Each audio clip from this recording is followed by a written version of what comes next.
Rain fell on my father's casket as Michael delivered his eulogy.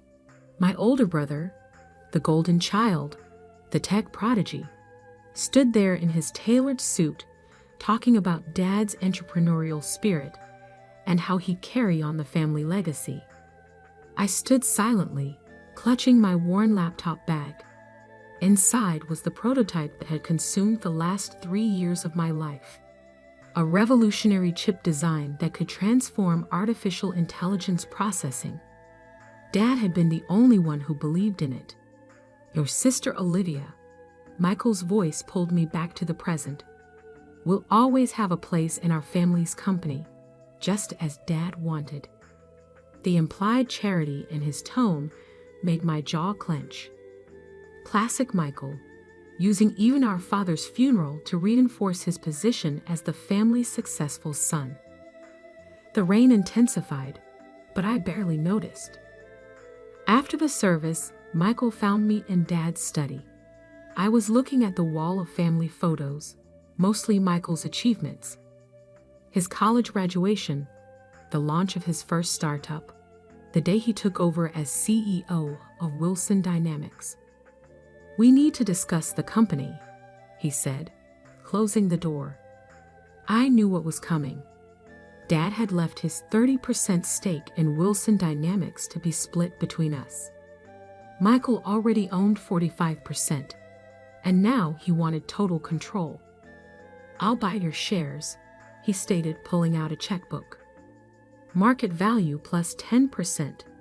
Generous, considering you've never contributed to the company's success." I thought about my prototype, about the countless nights I'd spent in my small lab while Michael built his empire using Dad's connections. I'd rather keep my shares. He laughed, that condescending sound I'd heard my entire life. "And do what with them? Vote on company decisions? You barely understand what we do." "I understand more than you think." "Really?" He perched on Dad's desk, radiating smug superiority. "Tell me, what exactly do you understand about running a tech company from your little garage lab? About managing hundreds of employees? About competing in the AI market?" The AI market. If he only knew. "I understand enough to keep my shares." His amusement turned to irritation. "Listen, Liv. You're my sister, and I'll always take care of you. But let's be realistic. You'll never make it in tech without me. Stay in your little lab. Work on your hobby projects. Leave the real business to people who know what they're doing." Something in me snapped. 10 years of condescension, of being the quirky younger sister who played with electronics while Michael became the tech industry star. Is that what you really think? It's what I know. He stood, straightening his suit. You're not built for this world, Liv. Dad knew it too. Why do you think he left you the smaller share? I grabbed my laptop bag. Maybe because he knew I didn't need it. Michael blocked my path. What's that supposed to mean? It means I don't need your help, your money, or your approval. I met his eyes. And someday, you'll understand exactly how wrong you've been. Is this about your little pet project? He gestured to my bag. That chip design you kept bothering Dad about? Wake up, Liv. If it was worth anything, don't you think someone would have noticed by now? I smiled, remembering Dad's last words to me. Patience, sweetheart. Let them underestimate you. It's your greatest advantage. Someone to notice, I said quietly. Dad noticed. He helped me file the patent 6 months ago. Michael's expression flickered. Patents? International coverage. Core technology for AI processing architecture. I stepped around him. But don't worry about it. It's just a hobby project, right? Wait. His voice had lost its condescension. What exactly did you patent?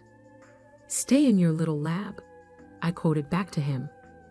Leave the real business to people who know what they're doing. I left him standing in Dad's study, surrounded by his own achievements, finally showing the first hint of uncertainty I'd ever seen in his expression. That night, in my little lab, actually a sophisticated workspace I'd built in a converted warehouse, I reviewed the final prototype tests. The neural processing architecture I'd developed wasn't just an improvement on existing technology. It was a fundamental reimagining of how AI systems could function. Dad had understood immediately. While Michael focused on marketing existing tech, I'd been quietly revolutionizing the foundation of AI processing itself. The patents Dad helped me secure weren't just protective. They were potentially industry-changing. My phone buzzed. "Michael, we should discuss your patents. Dinner tomorrow?" I ignored it, focusing instead on an email from Jessica Martinez at the patent office. Final approval confirmed. Documentation complete. Another message from Michael. "Whatever you're planning, remember who has the resources to actually bring products to market." I smiled, thinking about the meetings I had scheduled for next week. Venture capitalists, tech reviewers, potential partners. All arranged quietly over the past 6 months with Dad's guidance. Going to bed, "Dr. Wilson?" My assistant Sophie called from the lab entrance. She was the only other person who knew the full scope of what we'd developed. "Almost done," I replied, making final adjustments to the presentation I'd be giving next week. "Just refining some details. Your brother's company announced their new AI platform today," Sophie mentioned casually. "They're calling it revolutionary." I nodded, unsurprised. Michael always announced products before they were ready, counting on his marketing team to bridge the gap between promise and reality. "Should we be worried?" Sophie asked. "No." I closed my laptop, thinking about the technical specifications I'd seen in Wilson Dynamics public filings. They're still using conventional architecture. They have no idea what's coming. That night, I dreamed about Dad. Not the sick man from the hospital, but the father who'd first taught me about electronics, who'd encouraged my curiosity, while everyone else focused on Michael's more visible achievements. "Your brother builds on the surface," he told me once. "You build from the foundation up. Both have value, but foundations last longer." I woke to 30 messages from Michael, each more demanding than the last. He wanted meetings, explanations, cooperation. The confident dismissal from the funeral was gone, replaced by barely concealed anxiety. Opening my work email, I found meeting confirmations from 3 major tech companies. They'd seen the patent filings. They understood the implications. Michael's last message caught my eye. "Don't do anything rash. We're family. We should work together." I thought about all the times he dismissed my work, all the condescending comments about my little lab and hobby projects, about his speech at Dad's funeral, his automatic assumption that I'd sell my shares, his certainty that I'd never succeed without him. "Working late tonight?" Sophie asked when I arrived at the lab. "Very late," I confirmed, setting up for another round of prototype testing. We'd got a lot to prove. And somewhere across town, in his corner office with its wall of awards and magazine covers, my brother was about to learn that sometimes the biggest threats come from the people you least expect, especially the ones you've spent years underestimating. The Tech Summit conference room fell silent as I finished my presentation. Hundreds of industry executives, engineers, and investors stared at the performance metrics displayed on the giant screen behind me. These numbers, a senior engineer from Google spoke first. "They're verified? Independently tested at 3 different labs," I confirmed, advancing to the next slide. The neural processing architecture achieves 400% better performance while using 60% less power. The room erupted in murmurs. My phone buzzed in my pocket, probably another message from Michael. He'd sent 43 in the past 2 days, each more desperate than the last. Dr. Wilson called out Janet Chen, a prominent venture capitalist. "What's your timeline for commercial implementation?" "We have working prototypes now," I replied, nodding to Sophie, who unveiled the sleek black processing unit. Full-scale production could begin within 6 months.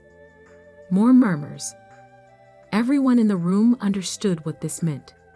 The AI processor market was worth billions, and I'd just demonstrated technology that made current solutions obsolete, including my brother's entire product line.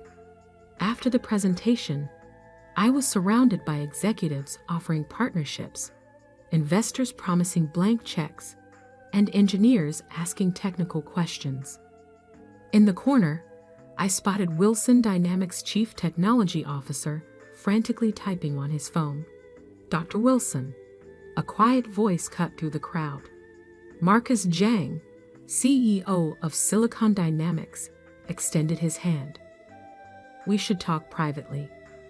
20 minutes later, in a secluded meeting room, Marcus got straight to the point. "Name your price. The technology isn't for sale." He smiled. "Everything's for sale. 10 billion? I thought about Michael's words at Dad's funeral, about staying in my little lab. "This isn't about money, Mr. Zhang. 15 billion. Exclusive rights." He slid a preliminary term sheet across the table. "You could fund 100 research labs with that." Before I could respond, my phone buzzed again. "Michael, your presentation is trending on tech Twitter. Call me immediately." "Excuse me," I told Marcus, "but I have other meetings scheduled, though I appreciate the offer." His smile faded. "Wilson Dynamics will be calling next. Your brother is probably very busy right now." Indeed, Michael was busy. His company's stock had dropped 18% since my presentation, as analysts digested the implications of my technology. Wilson Dynamics' much-hyped new AI platform, scheduled to launch next quarter, was now effectively obsolete before release. Sophie met me outside the conference center. "Your brother's here." "Here?" "In the lobby, with his entire executive team." I checked my phone. 67 missed calls, 112 messages, emails from Wilson Dynamics board members. "Should we use the back exit?" Sophie asked. "No," I straightened my jacket. "Time to face this head-on." Michael stood as I entered the lobby, his usual corporate polish showing cracks. His CTO hovered nearby, clutching a tablet full of my technical specifications.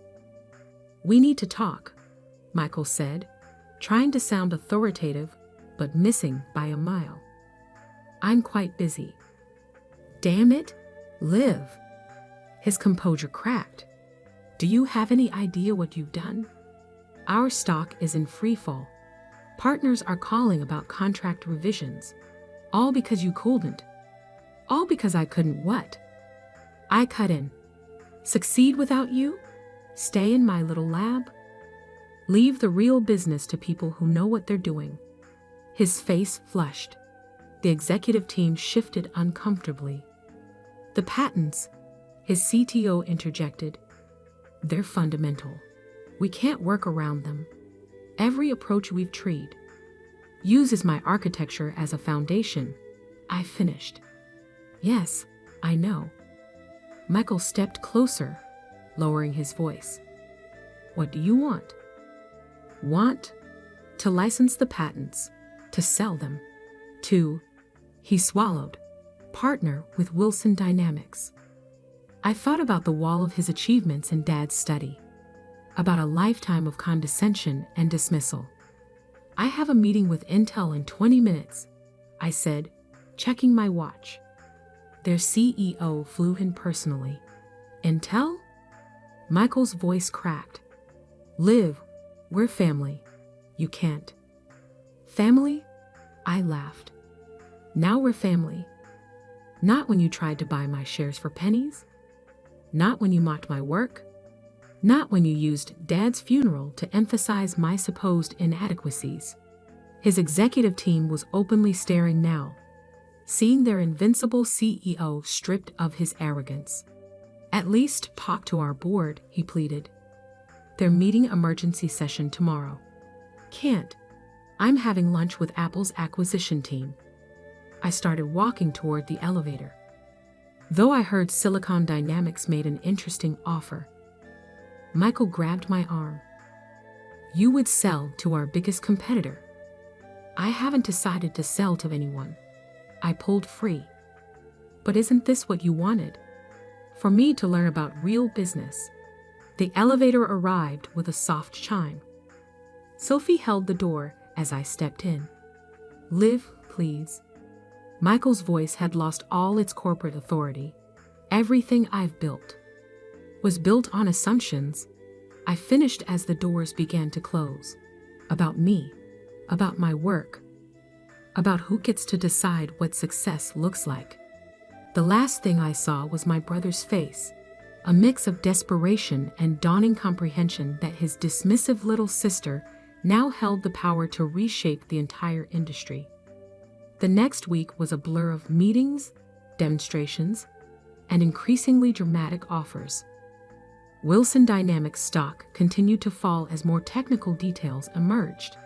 Analysts called my architecture a paradigm shift. Competitors circled my brother's company like sharks scenting blood. Your brother's board called again, Sophie reported one evening as I reviewed licensing proposals. They're discussing removing him as CEO. I nodded, unsurprised. Michael had staked everything on his AI platform launch. Now it was worthless before it even hit the market. There's also this. She handed me a magazine. The cover showed Michael and me at Dad's funeral. Him at the podium, me in the rain. The headline read, Silicon Valley's biggest upset. How Wilson Dynamics missed the future in their own family. They want to know your next move, Sophie added. Everyone's waiting. I looked at the prototype humming quietly on my workbench. Dad had been right. Foundations matter more than surface appearances. Their lawyer called too, Sophie continued. Apparently, their preliminary analysis shows their entire product line might infringe on your patents. Might? Does infringe. Significantly. She paused. What are you going to do? I picked up my phone, looking at the dozens of missed calls from Michael. Each one a reversal of a lifetime of dismissal. Each one a recognition that the sister he'd underestimated now controlled his fate. First, I said, we're going to let them sweat a little longer.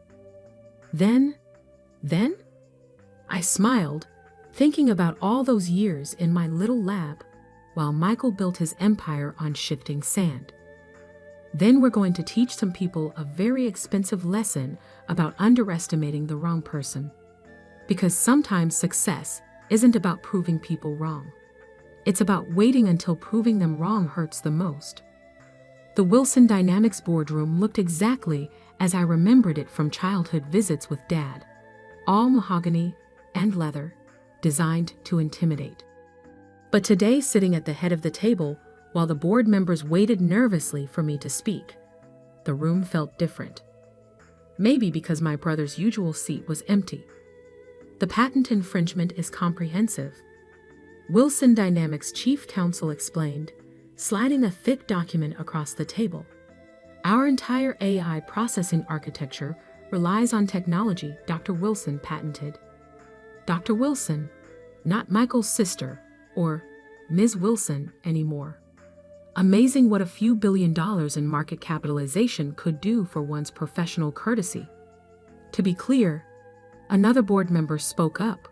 Without a licensing agreement, we can't ship any products. We'd lose every contract. The company would collapse. I finished. Yes, I know. The room fell silent. Through the floor-to-ceiling windows, I could see Michael pacing in his office across the courtyard. He hadn't been invited to this meeting, a fact that must have been killing him. We're prepared to offer significant compensation, the board chairman began. Full market value plus. I've already received better offers, I interrupted. Silicon Dynamics offered $15 billion for exclusive rights. Intel topped that yesterday. Apple called this morning. More silence. The chairman's face had gone pale. But you haven't accepted any offers, the CFO observed carefully. No. Because? I stood, walking to the windows. Michael had stopped pacing, staring directly at the boardroom. Even from this distance, I could feel the weight of his gaze. Do you know what my brother said to me at our father's funeral?